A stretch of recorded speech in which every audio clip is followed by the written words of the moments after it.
Halo guys, jumpa lagi di podcast gua yang kedua. Setelah podcast yang pertama gua ngobrol sama teman seperjuangan, sekarang gua coba ngobrol sama teman satu kerjaan. By the way, sebelum lanjut ke obrolan selanjutnya, gue coba mau kenalin dulu temen gue yang satu ini. Apa mau kenalan sendiri nih? Boleh, kenalan sendiri juga boleh. Kenalan sendiri aja. Halo teman-teman, saya Diki Sugusti. Saya satu kerjaan sama Koji, tapi beda departemen. Saya aslinya orang Medan, tapi udah di Bandung selama 5 tahun.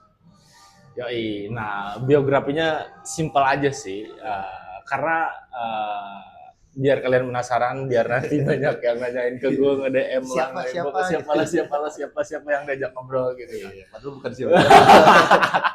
Orang biasa ya. Makanya kalau didengerin sebenarnya logatku udah nggak ada banget ya. Ada lah, tetap aja lah ya. Ada. Ya, daripada orang Batak yang bener pertama kali ke Bandung atau yang kau kenal lebih ini kayaknya lebih kental. Lebih kental. Karena aku pun di Medan sebenarnya juga logatku itu sebenarnya bukan logat Bataknya. Karena itu bukan asli Batak banget gitu. Karena bapakku itu sebenarnya orang Jawa. Oh, bapak orang Jawa kan? Jawa, tapi aku nggak tahu dia Jawa mana. Dulu zaman-zaman Jangan bilang Jawa Barat, Le. Nggak tahu ya. Kayaknya Jawa Tengah, Jawa Timur gitu lah. Kayaknya Jawa banyak. Jawa banyak. Jawa Barat. Jawa Barat itu Sunda. Ternyata aku sebab ini dari Sunda. Ternyata emang menutuskan meniti jejak takdir. Takdirnya memang di sini. Jadi sebenarnya kalau bapakku itu aku nggak tahu ya di Jawa mana, cuman setahu aku dulu kan ada kita zaman-zaman Soeharto dulu ada transmigrasi yang orang Jawa dipindah ke Sumatera, Kalimantan segala macam kan. Nah, bapakku itu kayaknya nenek buyutnya termasuk sama dari transmigrasi. Gue pun kadang-kadang kalau ketemu orang yang bener-bener toh dari Jawa, ketika Mas dari mana, sama gue bilang dari Jawa. Terus dia nanya dong Jawa mana. Gue bilang Jawa Barat. Aku nggak tahu sih, tapi karena udah lama aja, karena mungkin dari neneknya juga udah di sana. Cuman ketika nikah sama mamaku, dia ngambil marga, jadi aku tetap punya marga sebagai orang Batak, masih ada marganya. Marga kau apa, Le? Margaku Tambunan. Nah, terus kalau mamaku itu dia asli Batak, kalau dia dari mama bapaknya memang udah Batak. Kalau kami tuh jatuhnya ya karena dia tinggal di Tapanuli, jatuhnya jadi Batak Tapanuli. Cuman kalau aku tuh lahirnya di Bersagi, Le, Kabupaten Karo, makanya logat Batakku nggak sekental logat Batak orang yang Batak banget gitu. Karena biasanya orang Karo itu beda Bataknya sama Batak yang umum lah, kayak misalnya kayak mungkin siapa yang terkenal ya kayak Lolo, misalnya komedian, terus Benedio yang sutradara juga. Kalau dia memang Batak banget gitu. Kalau aku tuh nggak terlalu, karena udahnya bapakku Jawa, mamaku yang Batak, terus aku itu lahirnya nggak di tanah Batak. Jadi lahirnya di tanah Karo, jadi nggak terlalu kental lah. Tapi emang gue sedikit appreciate sih sama suku terutama Medan gitu, Batak gitu kan, orang-orangnya emang dia lebih pendidikan, karena gue lihat beberapa survei gitu kan, orang Batak emang lebih doyan belajar, terus niat lah belajar. Mungkin karena memang bisa dibilang di daerah kami itu masih sebenarnya kalau di Medannya sendiri malah banyak yang nggak terlalu minat belajar sebenarnya. Malah sebenarnya itu lebih kepada apa ya bilangnya, tradisi. Kalau orang tuanya berhasil nyekolahin anak yang sampai kuliah misalnya, disitulah rasa Bataknya itu sebenarnya. Bukan karena kalau ditanya balik, belum tentu semua yang kuliah itu atau yang udah lulus itu sebenarnya pengen kuliah, belum tentu semua. Berarti bukan itu dorongan dari orang tua mungkin kayaknya. Karena memang itulah kerasnya kayak semi militer di jadi benar-benar kalau yang namanya belajar harus benar-benar belajar, sekolah harus benar-benar sekolah. Itu sih yang gue salut sama keren sih Iya. sama orang-orang Batak. Emang iya, kebetulan memang survei pun bilang kalau memang banyak kan kelulusan Di universitas-universitas universitas besar pun tinggi itu iya biasanya dari tanah Batak kan biasanya kan campur tuh ya, campur dari gitu kan. kuliah-kuliah dari mana orang. Yang kedua gue nggak tahu sih, cuman gue lebih fokus yang pertama aja Iya. Batak Gokil sih gitu kan. Terus nggak takut untuk merantau ya, itu Iya, aja iya, sih iya, sebenarnya. iya. Karena Enggak. biasanya kalau orang mungkin orang-orang yang masih di Jawa atau Sulawesi masih sebenarnya kayak memperhitungkan kalau dia harus kuliah tapi merantau. Iya, iya, iya. Makanya kenapa banyak perguruan-perguruan tinggi yang lulusannya banyak Batak itu atau seorang Sumatera terutamanya karena memang mereka nggak apa-apa sekolah jauh sampai ke Jogja Iya, sampai iya, ke iya, iya, iya. mana-mana yang Kan penting pepatah lulus. juga mengatakan, Iya. kejarlah ilmu sampai ke negeri Cina. Tapi kan kita nggak di Cina. di mana kita le? Sudah, Di Sunda ya. Kita mau ngobrol apa nih sebenarnya? Ya, aku juga bingung ya. Karena sebenarnya ngobrol kita habis di video. Itu kalau nggak crash aja kemarin itu udah bagus banget ceritanya. Bagus banget sih Runutannya ceritanya. Udah bagus Udah detail-detailnya. ceritanya. Cuman karena udah kemarin udah Bad mood juga, ya. serak dah Serak aku juga. Aku udah semangat cerita. Tapi nggak apa-apa, nggak apa-apa, nggak Bukan apa-apa. ribet sih, lebih ke kematian. Ya, memang lah pejuang-pejuang konten kreator pasti tahu lah gimana. Apalagi kayak gini baru merintis, baru memulai gitu. dan ada aja kejadian-kejadian kayak gitu ya. Videonya crash lah, mikrofon nggak masuk lah. Masuk lah apalah, ketika udah tag bagus tiba-tiba ada gangguan apalah kayak kemarin gitu kan ya. Ngomong-ngomong ini lancar lah. Kemarin mau bahas apa kita nih? Aku udah terlalu bosan dengan bahasan kemarin. Iya Aku tuh sih. di semua tempat, di semua orang baru pasti gitu itu aja ceritamu. Enggak sih, gue sih sebenarnya kayak pengen ngobrolin keresahan-keresahan di usia kita nggak sih? Boleh. Nggak sih gitu kan? Emang kita sebaya lah. Sebaya lah. Kau tahun berapa? Kalau 9 kan 90-an kan kita lah. Ya. Kau berapa? Kau dulu ya. Pasti. Kau dulu, jangan langsung kita sebaya. Kau berapa? Aku tahu kok 98 lah. Udah, kalau kau? Aku 96 ya. 96. 96. Oh, Aku 96. abang-abang lah. Abang-abangan, tapi tetap muka mah tua lu lah. Sebenarnya kalau orang Batak mau seberapa pun umurnya memang tua.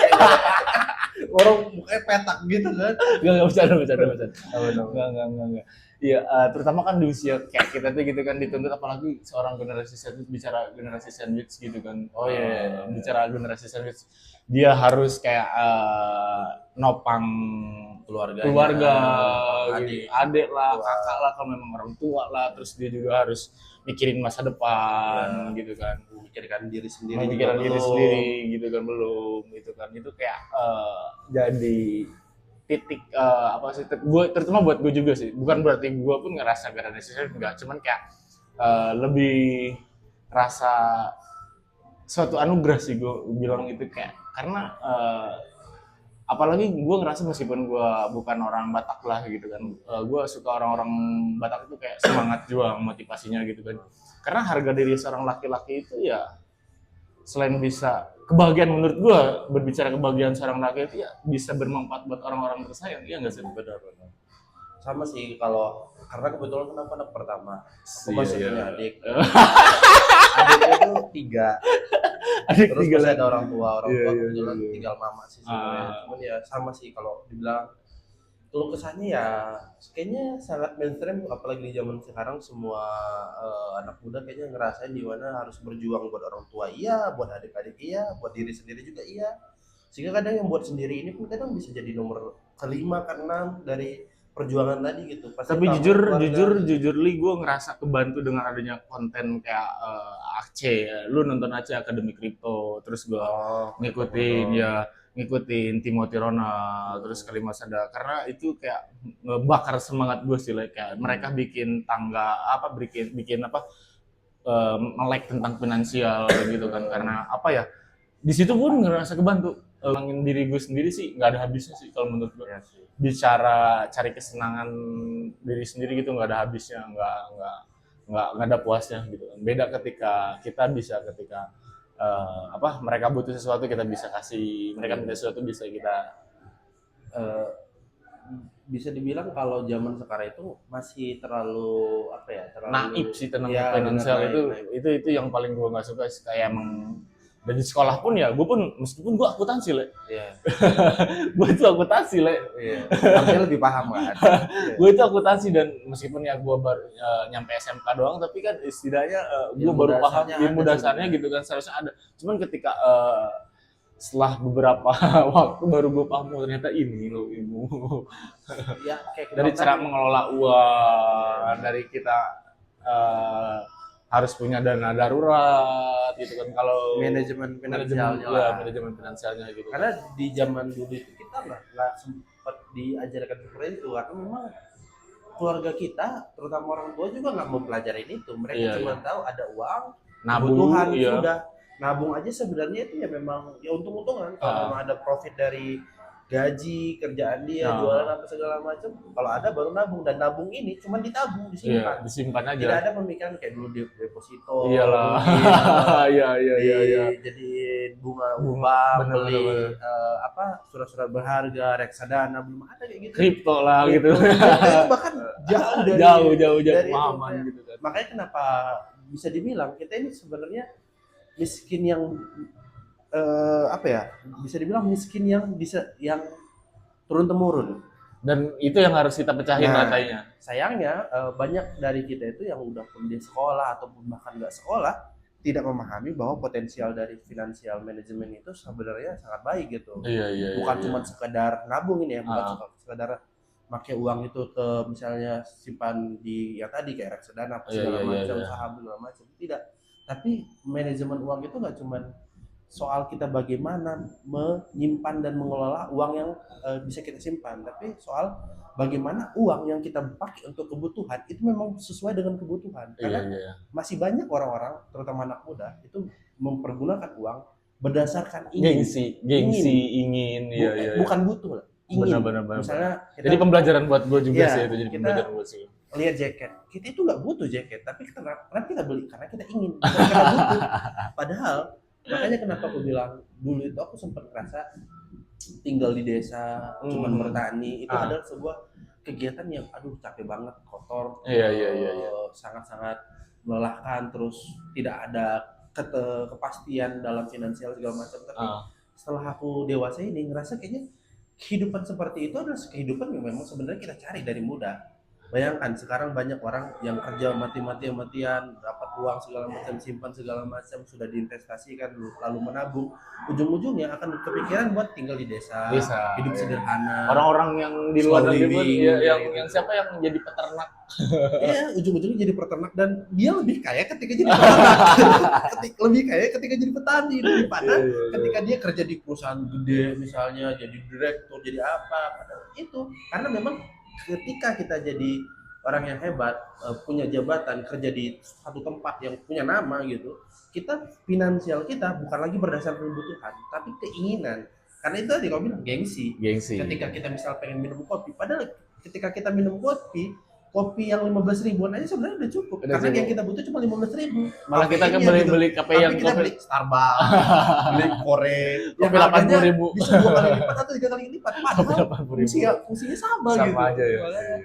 Ya itu makanya bilang, kadang orang mikir financial management itu soal bagaimana mengelola uang agar menghasilkan uang. Nggak cuma soal itu menurutku ketika kita memahami financial management itu kita harus bisa memahami bahwa uang yang kita hasilkan untuk kebutuhan pun harus kita manage, bagaimana bisa uang itu berfungsi dengan baik menyesuaikan kebutuhan yang kita memang perlukan, atau bahkan uang itu bisa jadi itu tadi, bahkan dari uang yang berdasarkan faktor utamanya adalah untuk kebutuhan bisa menghasilkan uang juga. Banyak cara, seperti contoh ya kita pengen bikin konten, kita beli alat segala macam, itu kebutuhan untuk bikin konten, tapi ternyata dari kita bikin konten menghasilkan uang lagi.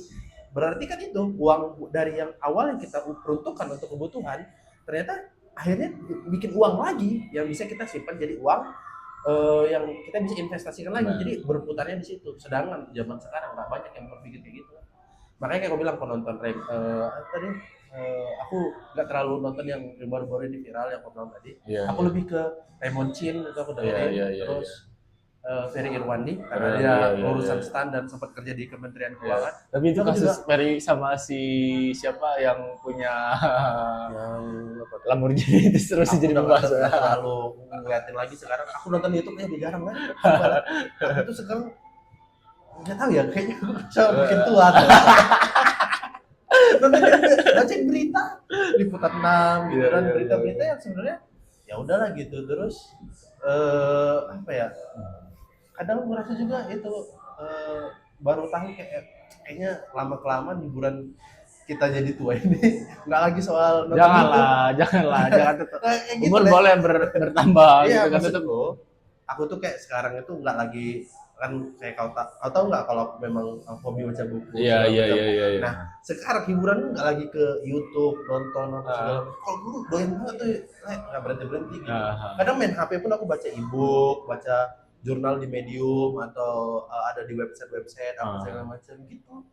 Kadang itu kadang ngelihat keuangan kayak perkara ini juga kan agak berdampak ke finansial negara juga kan ketika Donald Trump naikin tarifnya gitu kan. tarif kita terus ternyata sekarang tarifnya turun tapi imbasnya banyak banget apa ya bilangnya keuntungan di merekanya sedangkan kita itu cuma diturunin berapa persen doang. Sebenarnya secara fundamental kita sebenarnya bagus sih secara bilateral Presiden Prabowo ngasih sebuah agreement yang membuat Donald Trump mau menurunkan tarif kita, cuman rasanya terlalu banyak yang dikorbankan gitu. Iya sih, mereka Dia bisa jadi gratis. Iya. Banyak hal lah. Dan aku baca sempat itu ada salah satu artikel bilang kalau ternyata akses mereka sangat tidak terbatas. Sangat tidak terbatas. Sangat luas gitu. Demi nurunin pajak digital data dia bisa akses apa segala macam bisa akses. Aku jadi agak takut sih, agak worry sih, cuman ya balik lagi kita nggak mungkin ya positif thinking aja sih. Gue pun kayak berusaha nggak bakal mungkin dia ngambil keputusan seperti itu gitu kan demi tanpa pertimbangan. Jadi tanpa pertimbangan dari 50 berapa persen gue nggak tahu pajak dari 32 kalau nggak salah lebih sampai ke 19 sekarang 32. jadi 19 ya. Iya sekarang 19 dari 32 awalnya tuh kita tuh termasuk itu jadi termasuk paling rendah di Asia untuk tarif pajak ke Amerika. Setelah agreement sama Prabowo itu. Terus kita harus beli pesawat berapa puluh dan juga investasi ke mereka juga, makanya banyak banget keuntungan yang lebih ke mereka sih. Itu juga sebenarnya aku agak takut gimana ya kita aman karena banyak yang dikhawatirkan media itu sebenarnya adalah kewenangan mereka dalam bidang digital seperti data-data seperti segala macam lah kayak platform-platform gitu-gitu, jadi agak worry juga. Dan sebenarnya kayaknya ini salah satu apa bilang ya karena kita kan sempat banyak bukan konflik ya ketegangan sama pihak-pihak luar terutama yang berasal dari Amerika brand segala macam yang kita juga mengatur pajak yang membuat mereka agak sulit buat masuk kayak contoh bahan baku yang harus dipergunakan berapa persen dan punya pabrik di Indonesia segala macam. Dan karena keputusan sama Prabowo dan Trump yang akhirnya ngasih kewenangan banyak kepada Amerika, bisa jadi brand-brand juga akan seperti itu akan ngambil keuntungan dari agreement itu akhirnya nggak harus bayar pajak atau ngikutin agreement peraturan kita di awal harus berapa persen bahan baku dari Indonesia segala macam sih. Itu sih aku lebih tapi sebenarnya ya positifnya ada ada sih ya. Cuman ya kita terlalu itulah salah satu yang agak aku merasa diriku itu agak gimana ya baca berita ini terlalu bikin stres ya. Bikin stres bukan nendengin kadang gitu kan karena terlalu yang diangkat itu ya negatifnya yang bisa naik naikin berita mereka sedangkan positifnya nggak dimention gitu. Iya sih, itu kita ngobrolin baru finansial gitu ke finansial belum yang lain belum kisah percintaan panjang.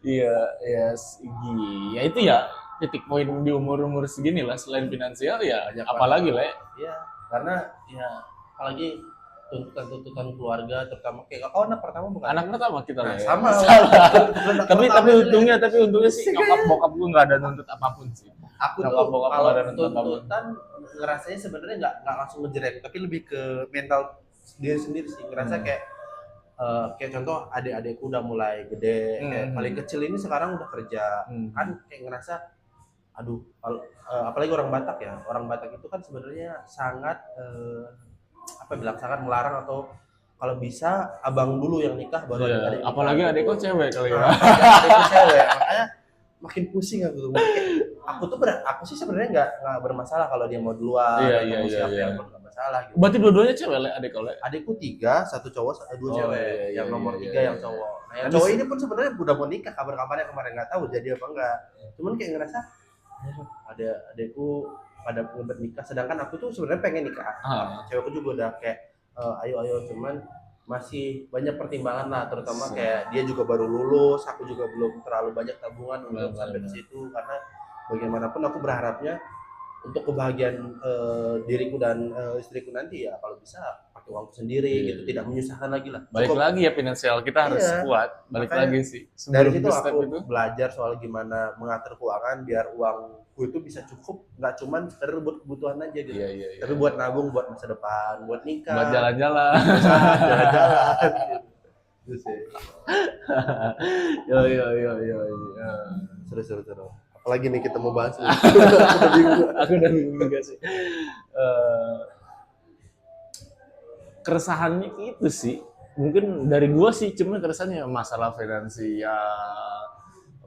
Kalau bicara kayak gaya hidup norma-norma sih gua nggak mau terlalu mikirin lah gitu kan. By the way, baru itu aja sih yang bisa kita bahas gitu kan di obrolan ini gitu kan ya. Semoga responnya bagus ya. Ada next episode gitu kan. Kalau memang harus ngobrolin tentang apa, kalian bisa komen. Bisa ada topik dari kalian ya. Kita mau ngebahas apa gitu kan, biar seru aja gitu kan. Mungkin itu segitu aja video dari gua. Seru banget. Len kalau udah dengerin sampai habis harusnya udah dapat insight. Siap. Oke, bye bye. Thank you, Len.